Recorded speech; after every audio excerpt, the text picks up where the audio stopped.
It's Dr. Rick back again with another update regarding our COVID-19 vaccination programme in our local area of Tameside and Glossop.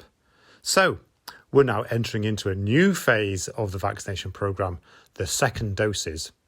If you can remember back to 2020, some people received their first jabs before Christmas. So, when the government introduced the guidance that the second jabs should be up to 12 weeks afterwards, this places their second jabs in the middle of March. I've personally been approached by lots of people worried that the second doses are going to slow down the delivery of the first doses to people, but that's not so. We've had assurances from the NHS executive and the people who deliver the vaccines that we're going to see an increase in the amount of vaccines coming to Tameside and Glossop, about double what we normally expect. This means we can continue giving the first jabs at the current rate, but also do the second jabs as well.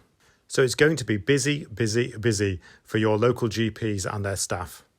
Currently, we're working through cohort 5 and 6. That's people aged 65 and upwards, and people with long-term conditions such as heart disease, diabetes, liver disease and kidney problems.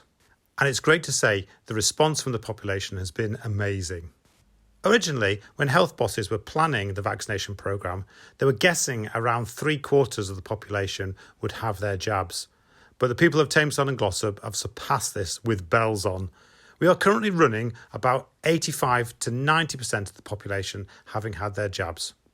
Eventually, this will make Tameside a really safe place to be, especially when restrictions get lifted. There is definitely light at the end of the tunnel.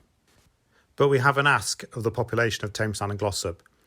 If we're starting to re-vaccinate people aged 80 plus or people with extreme frailty, we're going to need your help.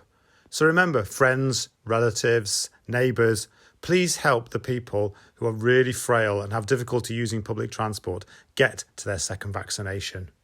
Pop round and see if they've got transport. Offer to look after their dog. And generally be a good neighbour. When we did the first jabs just before Christmas, I was so personally impressed by the mobilisation of the local community to help people get to their vaccinations. Thank you for your help then, and thank you for your help in the future.